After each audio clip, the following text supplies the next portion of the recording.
My name is Soledad Gonzalez. I'm 36 years old, a single mother and a career. In Spanish, Soledad means loneliness. When my mother gave birth to me, she was 17. My father had run away. She lay alone in the hospital, and when the nurse asked what the baby would be called, she looked out at the empty sky outside the window and said that name. She did not want me to be lonely.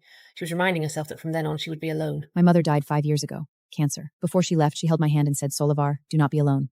I said, I'm not alone. I have Harvey. That is not enough. You need someone beside you. I nodded, but I never went looking. A courier's schedule does not include a slot called find someone to keep you company. Every morning at 5:30 before the alarm rings, my right shoulder starts to hurt. After 10 years of carrying packages, the old injury in that shoulder no longer feels like it belongs to me. It hurts when the sky is cloudy. It hurts when it rains. It hurts when I'm tired. And it hurts when I rest, but it reminds me I'm still alive. I climb out of bed without turning on the light, afraid of waking Harvey in the next room, the age when his son starts being embarrassed by his mother. We live in a basement room that costs $500 a month. The window is only the size of my palm, and the light that comes through it is always grey. In the dark, I find my work uniform, the blue one with the company logo. Worn for 3 years until the cuffs have started to fray. I put it on like armour. Then I go into the kitchen. Put last night's tortillas in the microwave for 1 minute and swallow them with cold coffee. Harvey's lunchbox is already ready. A sandwich, an apple, a bag of chips, and a note that says, "Be happy today." He never writes back to my notes, but I still write them. 5:45, I leave. Chicago's morning is cold like a knife. Wind blows in from Lake Michigan and cuts across my face. I climb into the grey delivery van. The cargo area still has yesterday's empty cardboard boxes that I did not have time to unload. I start the engine, let it warm, and open the delivery system on the tablet. Today's assignment, 237 packages, 10 routes, 8 hours. I take a deep breath, shift into drive, and leave. This is my everyday life, the same for 10 years. I do not know how much longer days like this will last, but I know I cannot stop. If I stop, I cannot pay the rent. Harvey loses his lunch money, and we will be thrown out of the basement and onto the street. First delivery of the morning was Rose Street number 7. I had been delivering to that address for a year, 3 times a week, without interruption. The first time I came, I thought it was just an ordinary package. Later, I realised every package was very light, like a book or a piece of clothing. The recipient's name was different every time. Susan, Mary, Elizabeth, Catherine. But the address was always Rose Street number 7. The strangest part was the note field. It always said the same sentence. For my daughter, happy birthday. I rang the doorbell. Ding dong. The sound was especially clear on that quiet street. No one answered. I waited 30 seconds and rang again. Still no one. I crouched down, placed the package on the front step, took a photo, uploaded it to the system, then stood up and turned to leave. At the exact moment I turned, something at the window caught the corner of my eye. Behind the curtain, there was a figure. An old woman, very thin, with completely white hair, standing in the slit between the curtains without moving, like a painting. The first time I saw that figure was a year ago. Back then I thought maybe her hearing was bad and she could not hear the doorbell. Later I changed my method. I stopped ringing the bell and knocked with my hand gently 3 times. Still no response. Later still, after knocking, I stopped leaving right away. I stood at the door and waited a little longer, hoping she might open it, but she never opened the door. I only saw the curtain move slightly and the figure shift from left to right, then from right to left. She was hesitating. I did not know what she was hesitating about, but I knew she was there. In the 10th month, I finally could not help myself. That day it was raining hard. My raincoat was torn, and rainwater ran down through the collar, making me shiver from the cold. I placed the package on the step, took the photo, walked to the van window, and looked back. Behind the curtain, the figure was still there. Suddenly I felt very sad. Not for myself, for her. One person standing behind the curtain, watching the outside world, watching the courier come, watching the courier leave, watching the rain fall, watching the rain stop. How long had she been watching? I did not know, but I knew that feeling. My mother also liked standing by the window and watching the street. She once said, "Soledad, I like watching people come and go because everyone has their own road, and if they keep walking, they stop being lonely." My mother was gone, but this old woman was still here. Was she lonely too? I did not leave. Then I made a decision. I walked back to the door. Knock, knock, knock. Hello, delivery. Is anyone home? The curtain moved. I want to say a few words to you. The door opened a click, worn smooth by time. What is it? I know. May I ask why? Then why do you never open the door? She looked at me for a long time. Because my daughter is not here anymore. These packages are sent by me to myself. If you are alive, you should have a birthday. I stood there holding that day's package. No tears falling. Where is your daughter? I do not want to bother her. Then these packages. I pretend they are from her. My heart felt as if someone had gripped it. Aaron Waters. Mrs. Aaron, is there anything I can do for you? You already are helping. You come every day. I know. You have never been impatient. Not my daughter. Me. After that day, I changed. The first note said, "Today the sunshine is good." It was the day after the rain stopped, with a ballpoint pen. My handwriting was crooked, but every letter was clear. I set the package down, but I hoped she would. The next day, the note said, "Thank you." I crouched and picked up the dried flower. Lightest touch. Still, I carefully slipped it into my delivery folder. A dried flower and a note. From then on, I wrote one sentence. Just one sentence. Sometimes about weather. Spring had come. I bought a dress like yours. It would look beautiful. There was a cat by the road, lazy yellow eyes. It is raining today. Remember to close the window. Eggs are more expensive, but milk is not. Life was still going on. Every sentence was true, not invented. Things I saw, heard, and felt. I wrote them down to tell Mrs. Aaron. Wanted to tell you about it. Mrs. Aaron began writing back. I also like daisies. I read it 5 times. Her handwriting was beautiful, not in a hurry. The second time, she wrote, "You look good in a dress." I touched my strong arms. Then maybe I did.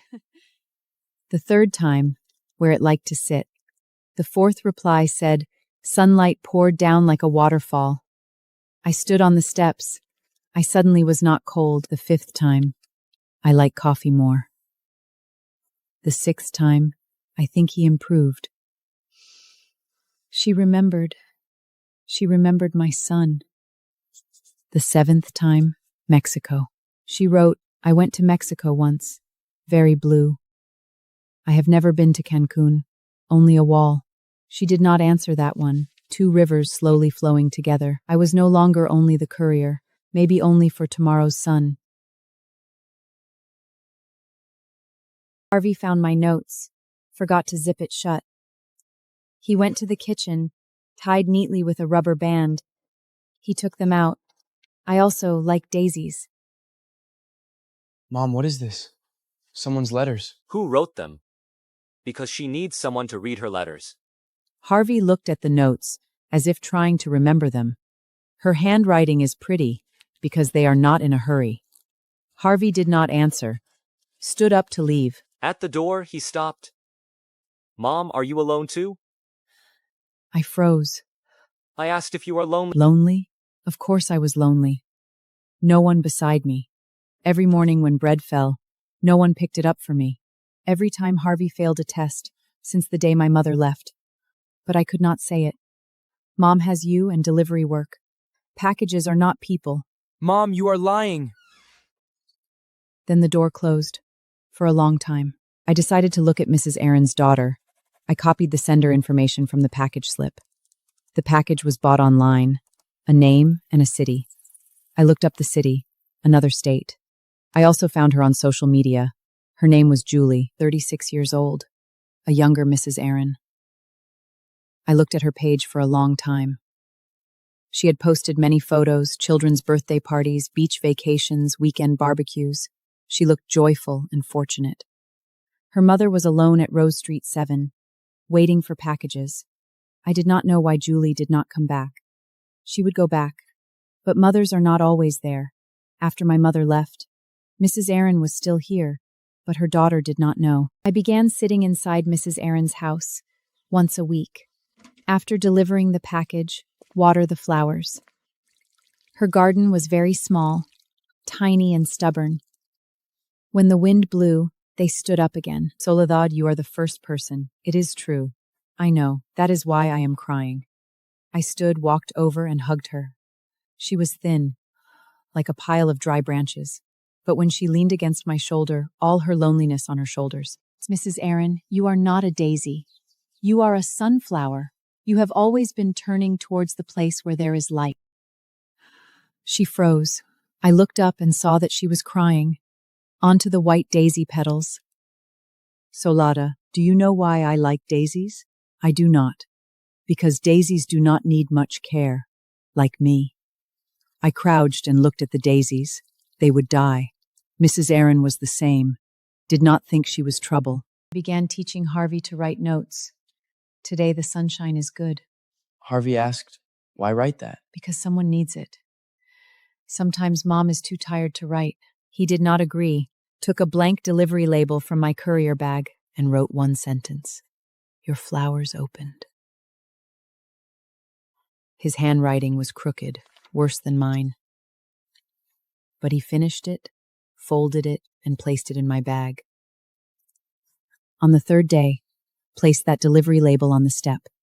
It was not attached to a company package, with that one sentence. The next day, is this from your son? I wrote back, yes. She wrote again, tell him the flowers open beautifully. I smiled.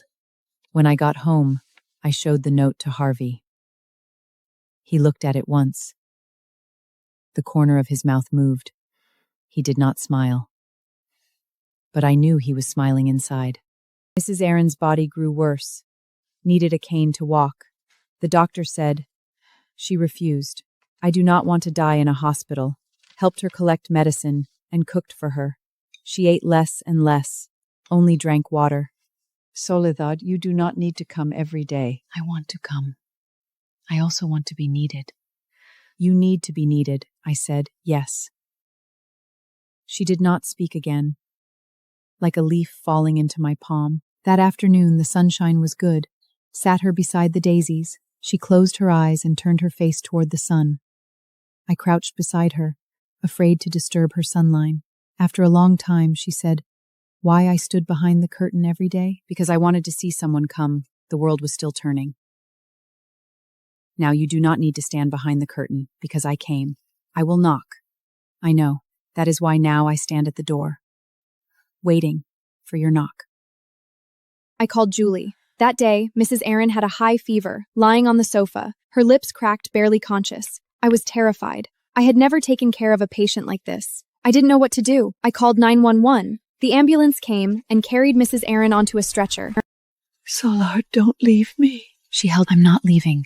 I'm going hand into the hospital with you. In the hospital hallway, I thought for a long time. Then I took out my phone, found Julie's social media page, and searched for her phone number. I dialed. It rang many times. I thought no one would answer. I was about to hang up when a voice came through. Hello? Are you Julie, Aaron Waters' daughter? Yes, who is this? My name is Soledad. I'm a delivery driver, your mother's friend. There was a long silence on the other end.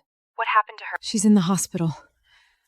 Heart failure. I'll be there right away. The call ended. I held my phone, standing in the hospital hallway, staring at the white walls, smelling the antiseptic. I didn't know what would happen when Julie came, but I knew Mrs. Aaron would be happy. She had waited 10 years. Finally, she got what she waited for.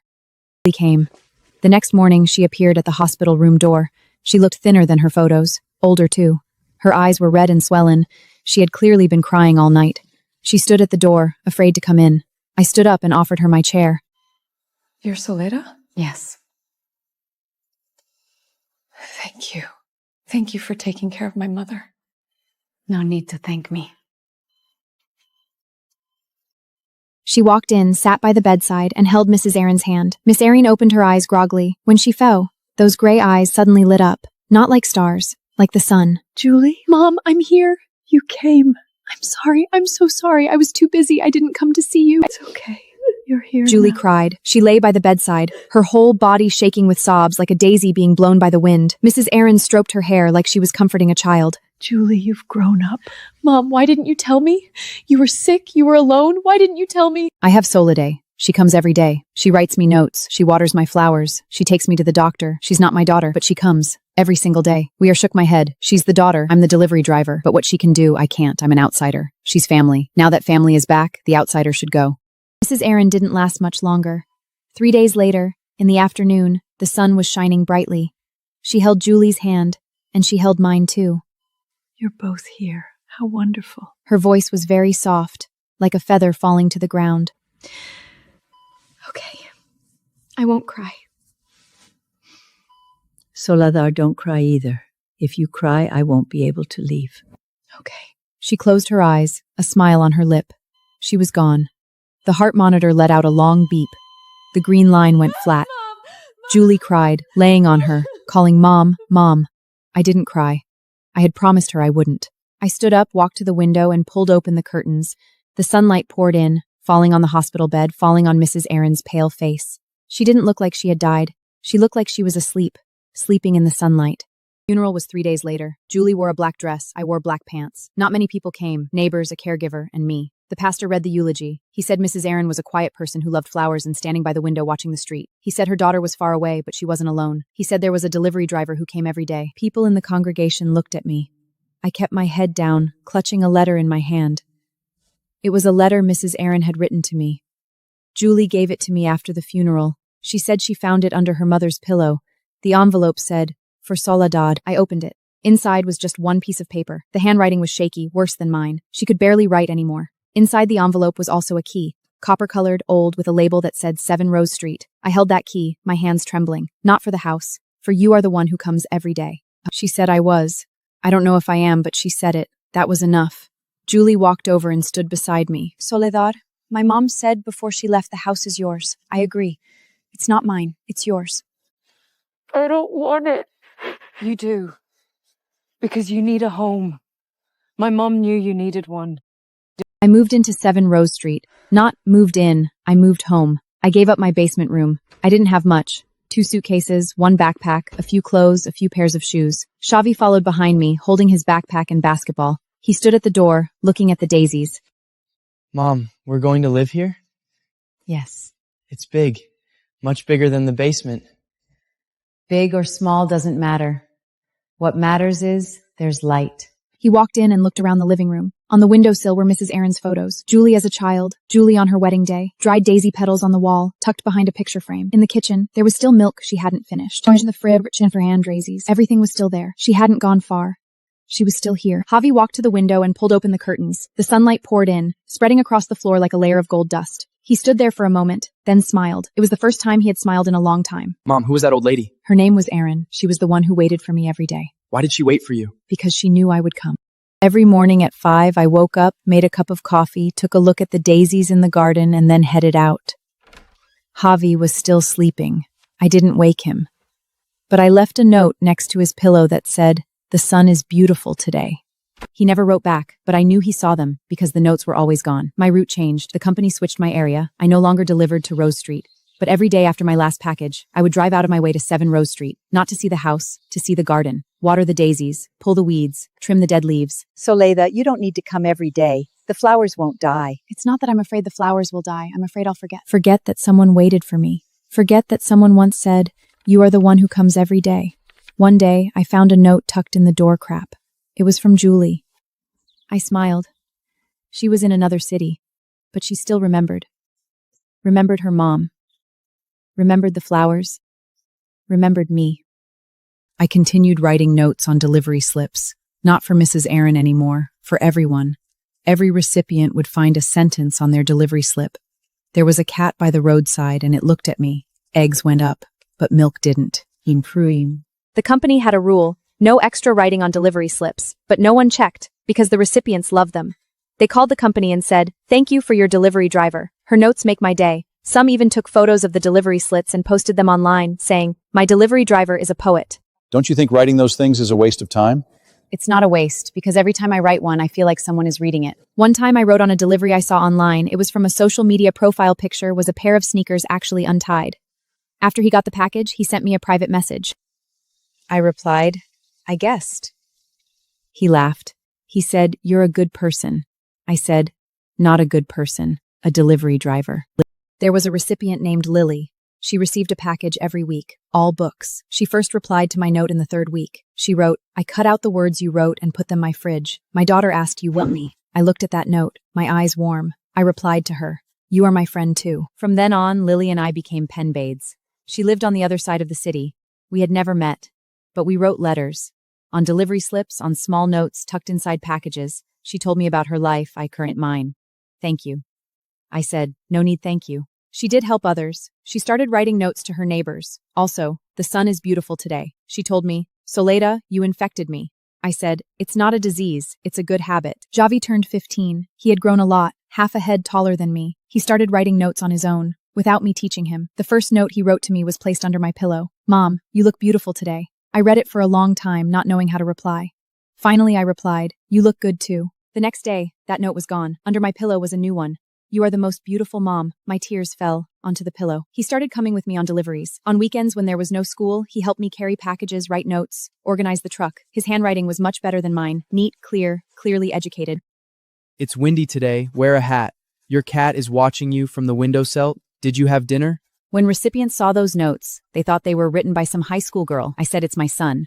They said, "Your son is wonderful." I said, "Yes, he is wonderful." My story was posted online by a customer. She was a journalist. She bought a small appliances and saw on the delivery slip what I had written. "The sun is beautiful today." With the caption, she took a photo, was retweeted 100 times. In the comments, people said, "So heartwarming. I want a delivery driver like that too. Who is she? I want to find her."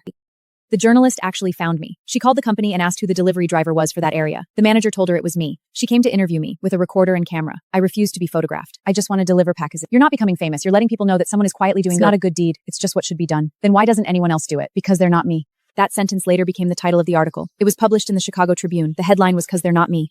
The article told the story of the notes I wrote to Mrs. Aaron, the dried daisy, the empty house. My mother never got to read it. She was already gone. But many others did. They wrote to me, to the company, to 7 Rose Street. The mailbox was stuffed with letters. One of the letters was from Mike. He said he was also a delivery driver in a different neighborhood. He said he read my story and started writing notes on delivery slips too. I wrote back to him, to his company. "Mike, you're doing it right. Keep writing. Don't stop." Later, Mike also became known. Not because he wrote well, but because of one sentence he wrote that changed a recipient's life. That sentence was, "You deserve to be loved." The recipient was someone with depression. She received that note at the moment she was out to take her own life. She saw those words on the delivery slip and cried. Then she called her therapist. Later, she got better. She wrote to the company, thanking Mike. Mike said, "It wasn't me who saved her. She saved herself." I said, "Yes, but we let her know someone cares." The company gave me an award, Employee of the Year. The ceremony was in the headquarters conference room. Many people came. The manager stood on stage and called my name. Solado Gonzalez, 10 years with the company, 0 complaints, 0 errors. She writes notes on delivery slips, bringing warmth to countless customers. She is our pride. I walked onto the stage and accepted the award. It was a metal plaque with my name engraved on it, along with the words Employee of the Year. The audience applauded. I stood there, holding that metal performance. I held them. I thanked them for thought for a long time and said 2 words. "Thank you." Some people laughed. Then I added, "Thank you, Mrs. Aaron." Then I walked off the stage. Javi was sitting in the front row. He stood up and gave me a thumbs up.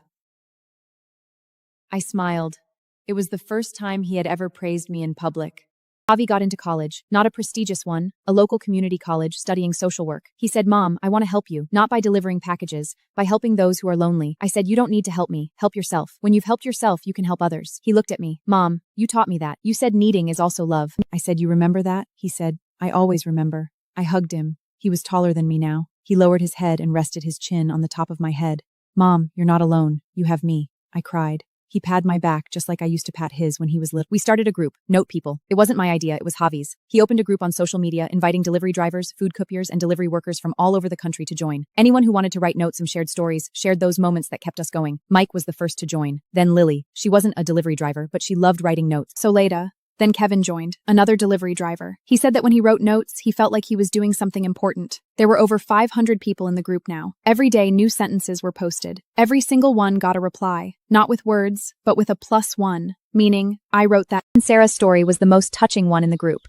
Kevin was a delivery driver. Sarah was one of his recipients. The first time he delivered to her house, he wrote on the delivery slip, "The roses at your door have bloomed." Sarah replied with a note. Kevin wrote back, "I can't tell the difference." Sarah wrote, "I'll teach you someday."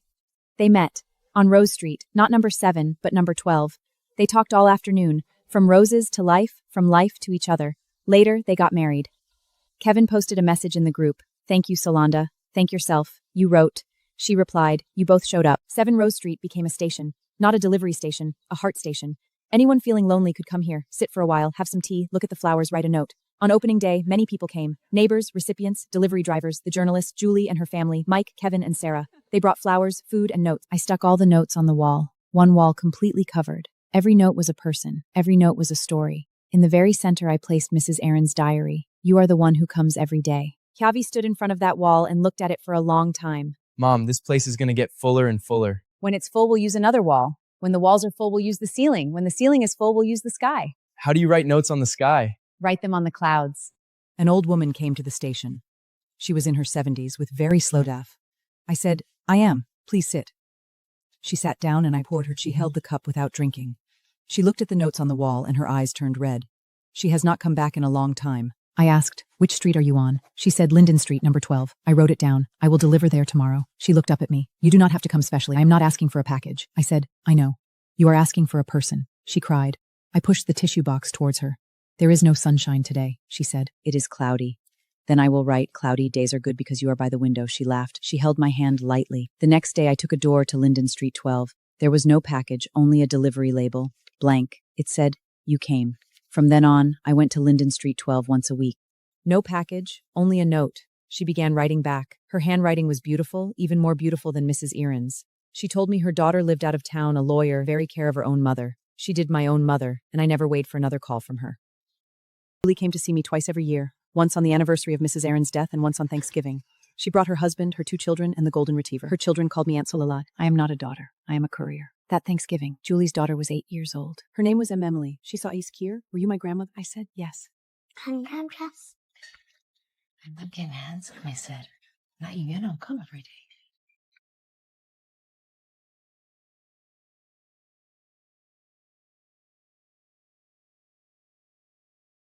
A courier named Dave joined the Notes People group. He said he had delivered packages for 8 years and had never written a note. It was not because he did not want to. He simply did not know what to write. After he read my story, he began. His first sentence was, hello. The recipient wrote, how are you today? Hello. He asked, what happened? The recipient said, I lost my job. He wrote, I have lost a job before too. The recipient asked, how did you get through it? Dave wrote, I did not get through it. I am still getting through it. They became friends. Dave said, Soulevard, thank you for letting me know that writing one sentence is not hard. I said, it is not that it is not hard. It is that it is worth it. A man came to the station. He was in his 40s, very thin, with messy hair. He stood at the door, not coming in and not leaving. What do you need? I went outside and asked what he needed. He said, I saw your story. I want to write notes. Write to yourself. What is the use of writing to myself? It is useful, I said, because when you read it, you know someone cares about you. That person is you. He came in, sat in the corner, and wrote one sentence, put it in his pocket. The next day he came again and wrote another one. The third day, the fourth day, notes to myself. I read them once, and being alive did not feel so hard. I smiled. Will you come again tomorrow? Yes, he said. Because you know I will come. I thought of Mrs. Aaron. She had said the same thing. Every route changed again. But every day after I finished work, I still took a detour to Rose Street 7 and away cutaway drives. The lady next door said, you not have to come after B. I said, nigh the blower for me from Lowers will die. I'm afraid I will forget. That day in the garden I found a new daisy. It was not white, it was pink. I crouched and looked at it for a long time. I did not know when it had grown. Maybe Mrs. Aaron had planted it. Maybe the wind had carried the seed. Maybe it had been sleeping in the soil all along and had finally woken up. I took a picture and sent it to Julie. She wrote back, Mom would be happy. I wrote, she has always been here. Harvey was 1 years old. He helped you learn English. He is learned in English. Because some people need to say that sentence, but they do not know how to say it in English. I said, one day he came home. A good adult. Her name was Maria. She was also an immigrant and had been in America for only a year. Her English was not good. She was learning, and Harvey was her volunteer teacher. They were together. I watched them hold hands. Because my son's someone else now. Sweet because my son was no longer lonely. Mom, Harvey said, Maria wants to write a note too. Mari wrote in Spanish, Mom, I miss you. I am good here. Someone is taking care of me. Do not worry. I took a picture of the note and sent it to her mother in Mexico. Her mother did not know how to use a phone, but a neighbor did. The neighbor read the note, and Mari's mother called her. Mari cried. I handed her a tissue. She hugged me and said thank you. I said, you do not have to thank me. I'm a mother too. I paid off the mortgage. Not a mortgage, really. Rose Street 7 had no loan. Mrs. Aaron left it to me, so I did not have to pay anyone. But every month I saved. When I had enough, I donated it to the community center and started a note fund. It printed notes for people who didn't know English, on them in English, and put them on windows, work tables, and refrigerators. They did not speak English, but the notes spoke for them. Maria helped me design them. She had studied design in Mexico, and she drew beautifully. Her sun was warm yellow and bright. Her daisy was white and very small. She said, Aunt Soledad, these notes will help many people. I said, they do not have to help many people. One is enough. Dave posted in the group. He said he had been writing notes for half a year, but one recipient had never replied. He wrote, hello, no reply. He wrote, how are you today? No reply. He wrote, it is raining today, umbrella. He'd written for half a year, more than 20 times, and not once had the person answered. He asked me, should I keep writing? I said, write, because she has not told you to stop. He kept writing. 1 year later, that recipient answered. Only 2 words, thank you. Dave photographed the note and sent it to the group. We all looked at it. Those 2 words were heavier than any long speech, because after waiting a year, they finally arrived. An old grandfather came to the station. He was more than 80, leaning on a cane, and looked at the notes very slowly. Solar, I want a note. To whom? I asked. Said, she can't receive it. I know, he said, but I still want to write. I handed him paper and a pen. He wrote one line in beautiful handwriting. My dear, I am still here. Be well over there. The next day he came again and wrote another one. 3rd day, the 4th day, the 5th day. Every day he came, wrote one note, put it in his pocket, and left. I asked, why do you not put them on the wall? No, these are for my wife, not for other people to see. If you write every day, does she receive them? He said no. No. But when I write, I feel she is still here. I thought of Mrs. Aaron. She had been the same. She wrote to herself and pretended the packages came from her daughter, because when the real thing is gone, the pretending can hold them up for a while. Julie called. Her husband was sick and needed care. She said, Solidar, I cannot come see you for the next few months. Please take care of yourself. I said, do not worry about me. I am fine. Take care of your husband. She cried. She said, my mother is gone. I only have you now. I said, you do not only have me. You have your children, your husband, your home. But whenever you need me, I am here. After hanging up, I looked out the window. The daisies were blooming, and the pink one was bigger than before. I took a picture and sent it to her. She wrote back, Mom would be happy. I wrote, she has always been here. A new courier came to the company. Her name was Maya.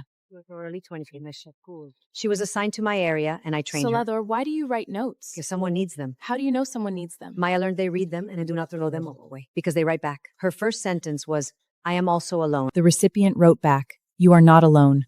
Maya cried. She sent me a photo of the note. I wrote back, see, you did it too. She wrote, thank you. I wrote, no need to thank me. One day, you will help someone else. She said, I will. I received a package. The sender was Erin Waters, dress Rose Street 7. I froze. She had been gone for years. The package was a box. Inside was a diary, her diary. It began the year before I first rang her doorbell. Today, none again, she can. Waited 30 seconds to rain again. She left. She wrote on the delivery label, today the sunshine is good. She wrote your flowers emmed. She wrote bonders like yours, person who comes every day. He wrote is this in you, Emin, soldalad. You came. You held my hand, be told me cry. Harvey asked, Mom, are you crying? I said no. He said, your eyes are red. I said, it is dust from the wind. He said, there is no wind inside. I laughed. He laughed too. Mom, that old lady loved you. She did not love me. She needed me. Need is also love. It's just dust from the wind. Need is also love. I had never thought of it that way. There's no wind in here, you know. I thought love was giving, sacrificing, asking for nothing back. But maybe love is also need. Needing someone to write on a delivery label, today the sunshine is good. Need is love. Today was Mrs. Aaron's birthday. If she were alive, she would be 90. We sent the Olivrizis, e Bitebursch, and a few pink ones. Then Mustre 7, Dakvin and Yurdea for milking trace steri of Ertean, Musidovri. At they morted the Mersali Bianquang fine, quite, Dozie's Aaron. Beside them was another new flower. I did not know when it had grown. It was white, very small, very stubborn. I looked at it and thought of Mrs. Aaron. She had said, give them a little water, and they live. I gave water. It lived. I live too. My name is Soledad Gonzalez. I am 46 years old, a courier, and the owner of Rose Street 7. When my mother gave me my name for the rest of my life, she was wrong. I am not lonely, not because I have Harvey, not because I have Julie, not because I have all those recipients. I am not lonely because I write notes every day. I write, eggs are more expensive, but milk is not. I write, my son got 60 points. He is sad. I think he improved. I write, you are the person who comes every day. Every note is an answer to one question. Does anyone care about me? Yes. I care. I do not know your name. I do not know which street you live on. I do not know whether you are happy today or sad, but I know you need someone to tell you. Today the sunshine is good. So I write. I have written for 20 years. I will keep writing. Because someone still has not received one.